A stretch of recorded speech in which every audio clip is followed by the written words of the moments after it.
بسم اللہ الرحمن الرحیم۔ محترم ناظرین، السلام علیکم۔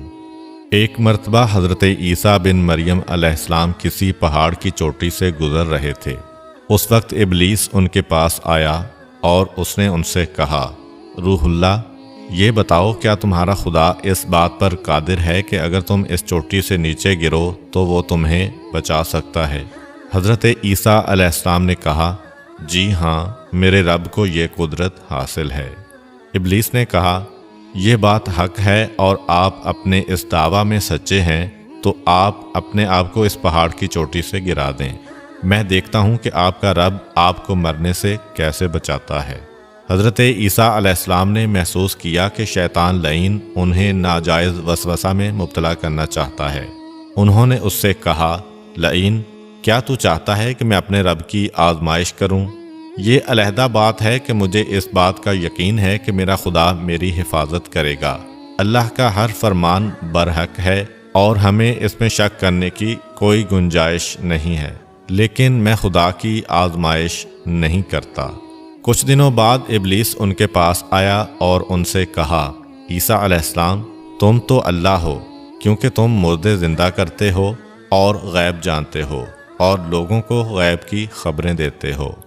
حضرت عیسیٰ علیہ السلام نے اس کی بات کاٹتے ہوئے کہا، لعین، تو جھوٹ بکتا ہے، میں خدا کا مستجاب الدعوات بندہ ہوں۔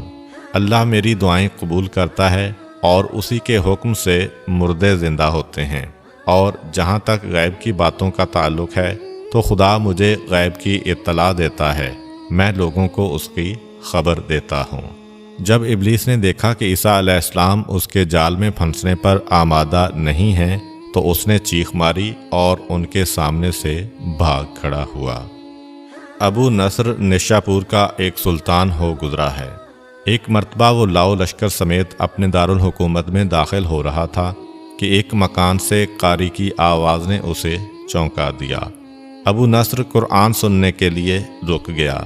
قاری نے دلسوز آواز میں سورہ آل عمران کی آیت نمبر 26 کی تلاوت کی، جس کا ترجمہ یہ ہے، آپ کہہ دیں کہ اے اللہ، تو ہی مالک الملک ہے، تو جسے چاہے سلطنت عطا کرے اور جس سے چاہے سلطنت چھین لے، اور جسے چاہے عزت دے اور جسے چاہے ذلت دے، تمام بھلائی تیرے ہاتھ میں ہے، بے شک تو ہر چیز پر قدرت رکھتا ہے۔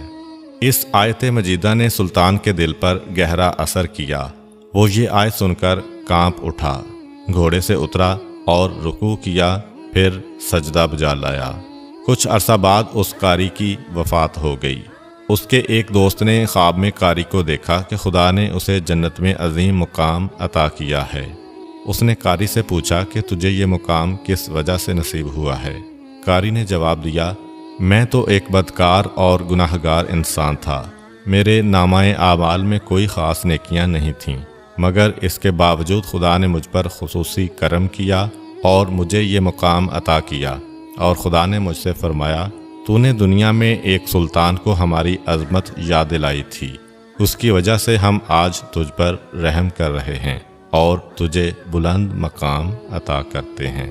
جی ہاں، اللہ تعالیٰ کا فرمان ہے، فاذکرونی اذکرکم، تم مجھے یاد کرو، میں تمہیں یاد کروں گا۔ پرانے زمانہ میں انطاکیہ ایک بہت بڑا شہر تھا۔ یہ شہر ایشیائے کوچک میں واقع تھا۔ اس شہر کی لمبائی 12 میل تھی اور اس میں انسانوں کی ایک بھاری تعداد قیام پذیر تھی۔ انطاکیہ شہر کے لوگ گمراہ اور ظالم تھے۔ وہ ستاروں اور بتوں کی پوجا کرتے تھے۔ اللہ تعالیٰ نے ان کی رشد و ہدایت کے لیے ان کے پاس 2 نبی بھیجے۔ اہل شہر نے ان کی تکذیب کی تو ان کی تقویت کے لیے تیسرے رسول کو وہاں بھیجا گیا۔ چنانچہ تینوں انبیاء نے لوگوں کو خدا کے راستہ کی دعوت دی اور شہر کے گوشہ گوشہ میں انہوں نے تبلیغ دین کی، لوگوں کو توحید کی دعوت دی، معاد اور یوم قیامت سے آگاہ کیا اور انہیں عذاب خداوندی سے خبردار کیا۔ اہل شہر بڑے بدبخت تھے۔ 3 انبیاء کی مشترکہ تبلیغی کوششوں کا ان پر کوئی خاص اثر نہ ہوا اور پورے شہر میں صرف 40 افراد نے ہی دعوت حق کو قبول کیا۔ شہر کے دوسرے لوگوں نے تینوں انبیاء اور ان کے پیروکاروں کو پکڑ کر انہیں سخت اذیتیں دیں۔ اور ظلم کی انتہا یہ کی گئی کہ ان مظلوموں کی گردن میں سوراخ کر کے اس میں رسیاں ڈالی گئیں اور شہر کے ظالم لوگ رقص بسمل سے لطف اندوز ہوئے۔ اس شہر میں ایک مرد مومن رہتا تھا جس کا نام حبیب النجار تھا۔ وہ ان انبیاء پر ایمان لایا تھا، لیکن وہ اپنے ایمان کو مخفی رکھتا تھا۔ وہ شہر میں بڑھئی کا کام کرتا تھا۔ اسے جو مزدوری ملتی تھی وہ اس کو 2 حصوں میں تقسیم کرتا تھا۔ ایک حصہ اپنے اہل خانہ کو کھلاتا تھا اور دوسرا حصہ غرباء و مساکین میں تقسیم کرتا تھا۔ جب حبیب النجار کو اس ظلم کا پتہ چلا تو انہوں نے اپنی قوم کو تبلیغ کرتے ہوئے کہا، اے میری قوم، ان رسولوں کی پیروی کرو، ان کی اتباع کرو جو تم سے کوئی اجر نہیں مانگتے اور وہ راہ راست پر ہیں، اور میں کیوں نہ اس ذات کی بندگی کروں جس نے مجھے پیدا کیا ہے اور جس کی طرف تم سب کو پلٹ کر جانا ہے۔ کیا میں اس ذات کے علاوہ کسی کو معبود بناؤں؟ جبکہ اگر خدائے رحمان مجھے ضرر پہنچانے کا ارادہ کر لے تو ان کی شفاعت مجھے کوئی فائدہ نہیں دے سکتی اور نہ وہ مجھے چھڑا سکتے ہیں۔ تب تو میں صریح گمراہی میں مبتلا ہو جاؤں گا۔ میں تو تمہارے پروردگار پر ایمان لے آیا ہوں، لہٰذا میری بات سن لو۔ کیا میں اسے چھوڑ کر دوسرے معبود بنا لوں؟ حالانکہ اگر خدائے رحمان مجھے کوئی نقصان پہنچانا چاہے تو نہ ان کی شفاعت میرے کسی کام آ سکتی ہے اور نہ وہ مجھے چھڑا ہی سکتے ہیں۔ اگر میں ایسا کروں تو میں واضح گمراہی میں مبتلا ہو جاؤں گا۔ میں تمہارے رب پر ایمان لے آیا، تم بھی میری بات مان لو۔ لیکن ظالم لوگوں نے ان کی بات پر کان نہ دھرے اور ان کی نصیحت سن کر خواب غفلت سے بیدار نہ ہوئے، بلکہ ظالم درندے یکدم اس پر ٹوٹ پڑے اور بیچارے کو اتنا مارا کہ اس کی آنتیں باہر نکل آئیں۔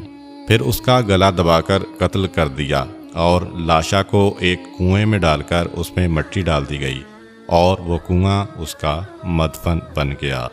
بعض روایات کے مطابق ظالموں نے اسے پکڑ کر آری سے 2 حصوں میں تقسیم کیا تھا۔ ایک اور روایت میں مذکور ہے کہ لوگوں نے اس کی گردن میں سوراخ کیا اور اس میں رسی ڈالی اور پھر اسے صلیب پر چڑھا دیا، جہاں اس کی موت واقع ہوئی۔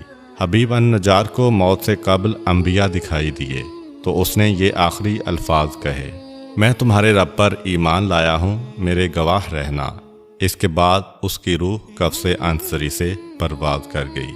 اللہ تعالیٰ نے اس کی قربانی کو قبول کیا اور اسے عظیم ثواب دیا۔ اس کی روح جیسے ہی جسم سے جدا ہوئی تو اسے جنت بھیج دیا گیا، جیسا کہ قرآن مجید بیان کرتا ہے۔ حبیب النجار کو نیک انجام مبارک ہو۔ امید کرتا ہوں کہ آپ کو آج کی ویڈیو اچھی لگی ہوگی۔ اگر آپ کو ہماری ویڈیو اچھی لگی ہے تو ویڈیو کو لائک کریں،